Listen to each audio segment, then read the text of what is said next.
એ રામ રામ મુખી બાપા. એ રામ રામ હરજીભાઈ, આવો બેહો બેહો. હરજીભાઈ, આમ તો હવારે કોઈ તમે બેહવા ન આવો, આજે આવ્યા છો તો હવારે આવ્યા છો કે કઈ કામકાજ?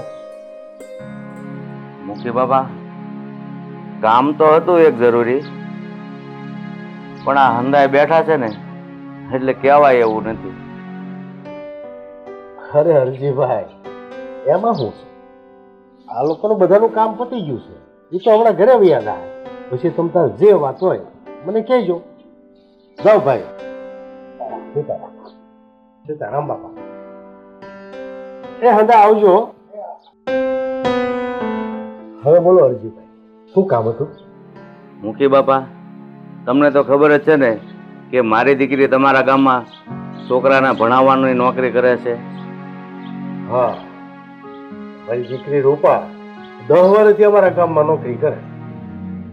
મુખી બાપા, હું રૂપાનો બાપ છું અને મારે સંતાનમાં રૂપા સિવાય કોઈ નથી, તો મને એને પાલવવો જોઈએ કે નહીં? હા હો, તમારી વાત એકદમ હાચી છે. એને તમને પાલવવા જ જોઈએ ને. મુખી બાપા, મારી દીકરી મને 2 ટાઈમના રોટલા આપે છે, પૈસા વાપરવા નથી આપતી કે હારા લુગડા નથી લઈ દેતી.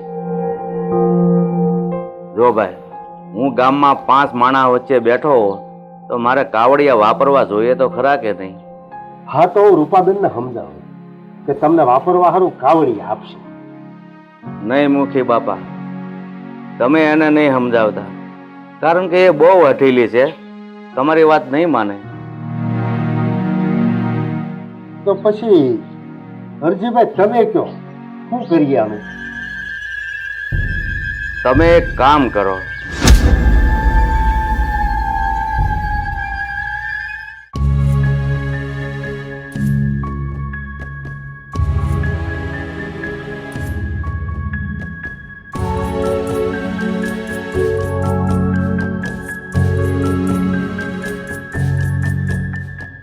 રૂપા, આપણે ઘર વેરો તો પંચાયતમાં ભરીએ છીએ, તો પછી મુખિયા અલગ વેરો હેનો માગે છે? મુખી કહેતા હતા કે આપણે આ ગામમાં ભાડેથી રહીએ છીએ ને, એટલે અલગથી વેરો ભરવો પડશે. આ પાછું બધું નવું આવ્યું હો. આવું તો મેં મારી જિંદગીમાં ક્યારેય જોયું કે સાંભળ્યું નથી કે હવે આપણે રહી છીએ ને એ મકાનનો વેરો ભરવો પડશે. રૂપા, હવે હું આજે જ મુખી પાસે જઈને એને પૂછી કે તમે આ અલગથી મકાનનો વેરો હેનો માગો છો? અરે, તમારે મુખીના ઘરે જવાની જરૂર નથી. હું નિશાળેથી છૂટીશ ને એટલે મુખીને મળતી આવીશ. બટ તું એકલી નોકરી કરસ, મારા દીકરાને આ પગનો દુખાવો છે તો ક્યાંય નોકરી કરવાય નથી જઈ શકતો. બટા, આ તારા એકલા ઉપર તો આપણું ઘર હાલે છે. અમારા દીકરાના પગના દુખાવાની દવા, આ હું હાજી માંદી થાવ તો મારી દવા, ઘરનું ભાડું ભરવાનું અને ઉપરથી તારા બાપાને પાલવવાના. બટા, આટલો ખર્ચો તું એકલા હાથે ઉપાડશે અને ઉપરથી પાછો આ નવો વેરો ભરવાનો આવશે તો તું કઈ રીતે ભરી શકે? બા, તમે ચિંતા નહીં કરો, હંધુએ સારું થઈ જશે. આજે હું મુખી બાપાને મળી લઈશ.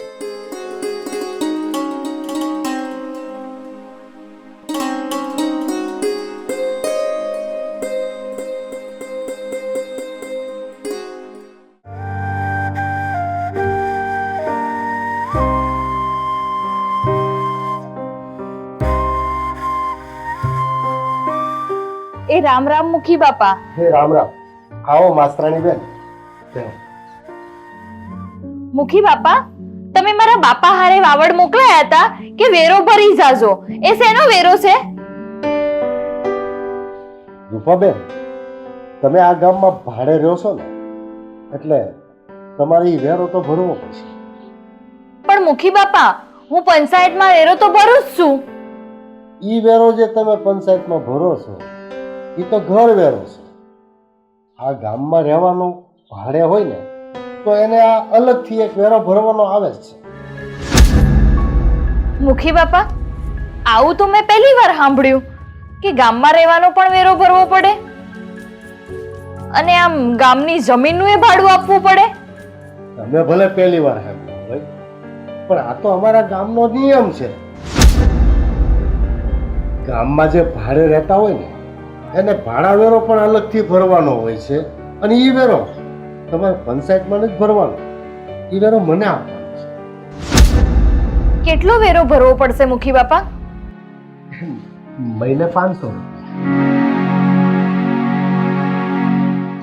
હારું, હું ભરી દઈશ એ વેરો 2 દિવસમાં.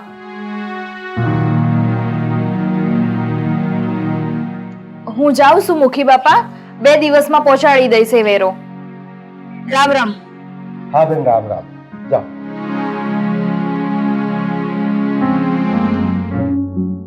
રામજી,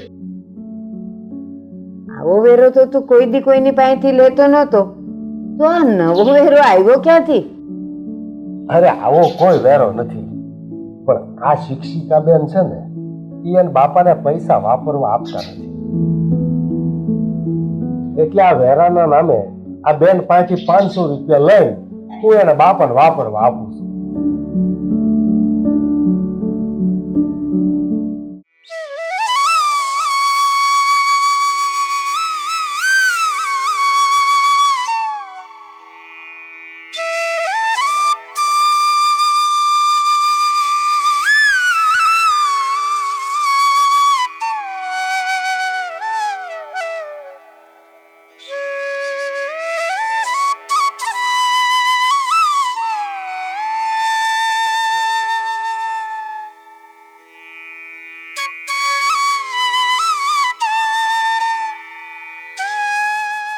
બા, અરે બેટા, તું આવ આવ, બેસ.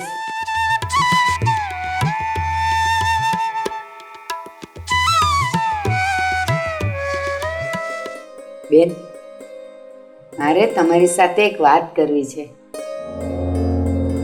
બોલો ને બા, શું વાત કરવી છે? બેન, તમે મારા ઘરે આવ્યા હતા ને, અને પછી તમે ગયા ને, એટલે મેં રામજીને પૂછ્યું હતું કે તું આ શેનો વેરો લે છે અને શેના પૈસા લે છે? તો રામજીએ મને એમ કીધું કે હરજીને એની દીકરી પૈસા વાપરવા નથી આપતી, એટલે આ વેરાના નામે પૈસા લઈને રામજી હરજીને પૈસા આપે છે. શું? આ બધું મારા બાપાના કહેવાથી મુખી બાપા માંગે છે મારી પાસેથી વેરો? હા બેટા, આ બધું તારા બાપાના કહેવાથી થાય છે.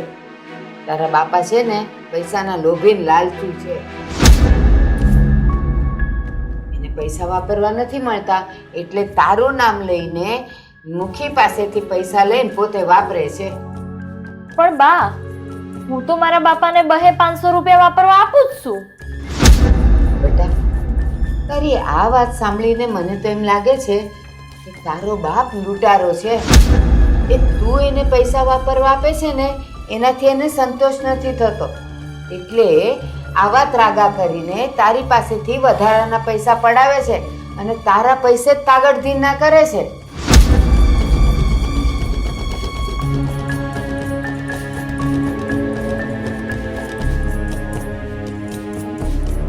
બેટા,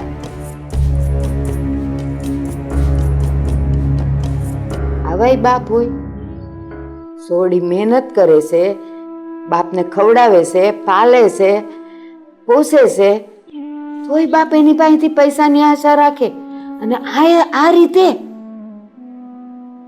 સારું ન કહેવાય.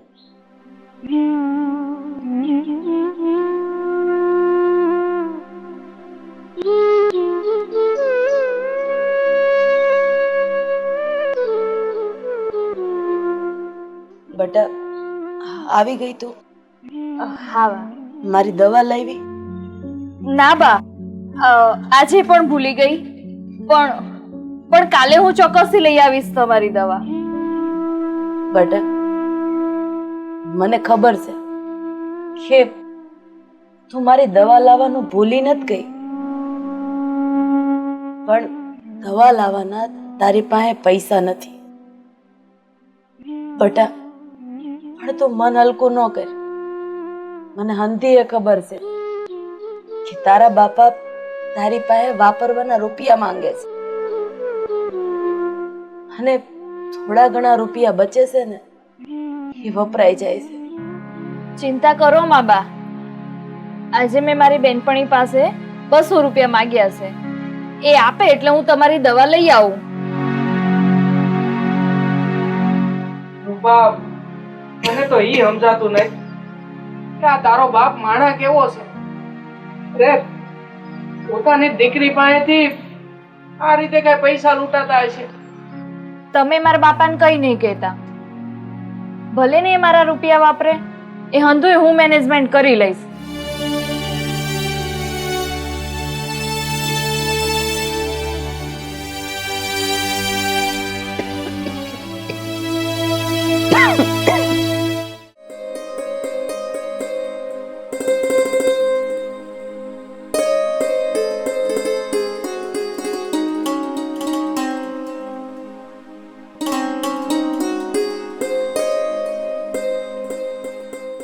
બાપુ, લો આ 500 રૂપિયા રાખો, વાપરવા થાય. અરે હારું હારું હો બેટા, લાવ લાવ. બાપા, બીજા 500 રૂપિયા મુખી બાપાને આપ્યા છે, એની પાસેથી લઈ લેજો. એને 500 રૂપિયા આપ્યા? કેમ? બાપા, આમ અજાણ્યા ના થાવ. મને હંધીએ ખબર છે, મુખી મારી પાસેથી ભાડા વેરો લેશે ને એ તમને આપવા હારું જ લેશે. આ હંધુએ કાવતરું તમારું છે બાપા. મુખી પાસેથી લઈ લેજો 500 રૂપિયા.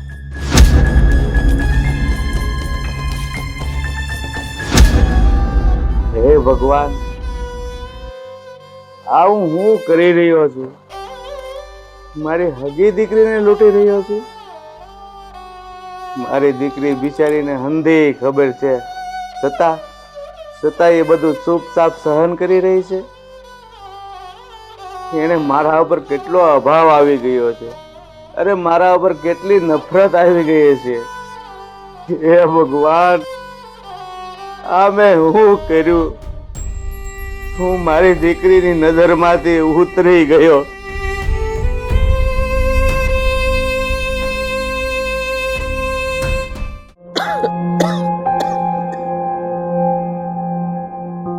આવી ગઈ બટા. હા. અરે બાપા, તમે? હા રૂપા બેટા, મને માફ કરી દેજે. મેં તારી હારી બહુ બનાવટ કરી છે. મૂકીના કાન ભરીને તારી પાસેથી રૂપિયા પડાવ્યા છે. મને માફ કરી દેજે બેટા. બાપા, આમ તમારે રૂપિયા જોઈતા હતા તો મારી પાસે માંગી લેવા જોઈએ ને. આમ મુખી હારે મળીને આવું શું કરવા કર્યું?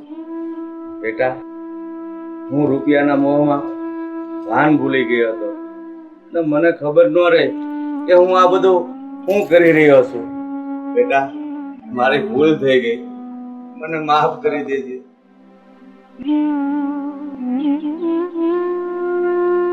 હશે બાપા, જે થયું એ ભૂલી જાઓ હવે.